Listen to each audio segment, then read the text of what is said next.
At around 7:30 a.m. on the 21st of February 2015, 26-year-old Justin Smith was found lying face up in the snow near a roadside in Tresco, Pennsylvania. He wasn't breathing, his skin was blue, his heart had stopped, and he had been in the below freezing temperatures for almost 12 hours. The police were called and so was the coroner, and an investigation into his death was opened. But hours later, his heart would start beating. On scene with a 25-year-old male that was found laying in a snowbank. All signs lead us to believe that he's been dead for a considerable amount of time. On Friday, the 20th of February 2015, Justin had gone out for drinks with his mates to mark the anniversary of a car crash that had claimed a friend's life and had almost claimed his. It was the coldest night of the year, temperatures had dropped below freezing, and 2 feet of snow had blanketed the town. At around 9:30 p.m, he decided to leave. As he was in no state to drive after several drinks, he decided he would walk the 3 miles to his house. However, dressed in jeans, a hoodie, and sneakers, at some point along his walk, something went wrong. According to a CBS article, doctors think he may have slipped, hit his head, and collapsed on a snowbank. Whatever happened, though, he lay unconscious, alone, and in 4-degree temperatures for almost 12 hours. It was around 7:30 a.m. the following morning that Justin's father, Don, received a phone call from Justin's girlfriend. She hadn't heard from him and wanted to know if he had. He wasn't sure what to make of it. Justin likely had just stayed at a friend's. Regardless, he agreed to go look for him. After putting the phone down, he walked out into the cold and went searching for him. However, he hadn't gone far when something on the curbside caught his eye. It was Justin, lying face up in the snow, cold, blue, and unresponsive. I looked over and there was Justin laying there. He was blue, his face was lifeless. I checked for a pulse, I checked for a heartbeat. There was nothing. He called the emergency services, followed by Justin's mother, to tell her that Justin was dead. Paramedics were the first to arrive, followed by police, and then the coroner. Justin's body was cold and lifeless, no heartbeat, no breath, no pulse. By all indications, he was dead. Dr. Gerald Coleman, the emergency physician at Lehigh Valley Hospital that day, later recalled how the police and the coroner were on scene and had essentially begun their investigation into Justin's death. The paramedics, unsure of the correct course of action, contacted him by phone and asked for direction.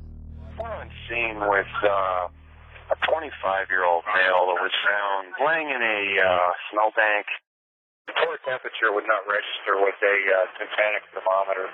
All signs lead us to believe that he's been dead for a considerable amount of time. Given his age and the fact that he has induced hypothermia, I don't feel comfortable technically to call him. Dr. Coleman knew it was a long shot, but in situations like this, there's an old saying, "You're not dead until you're warmed and still dead."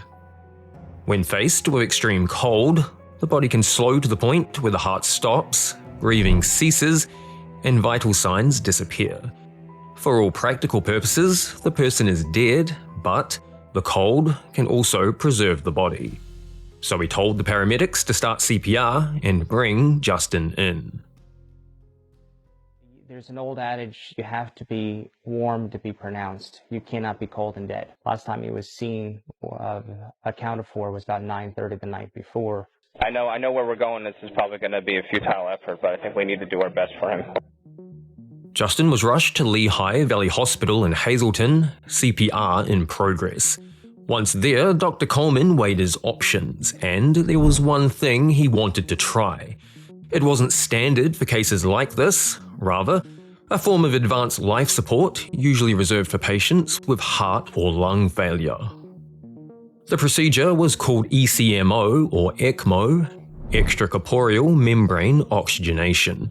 The idea was simple: drain Justin's blood, warm it, oxygenate it, and pump it back into his body.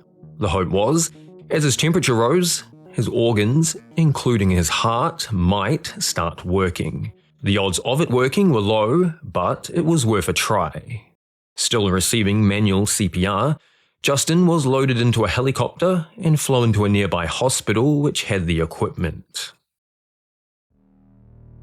Upon arrival at Cedar Crest Hospital, Justin was connected to the ECMO machine, and the process of draining his blood, filtering and warming it, before returning it back to his body began.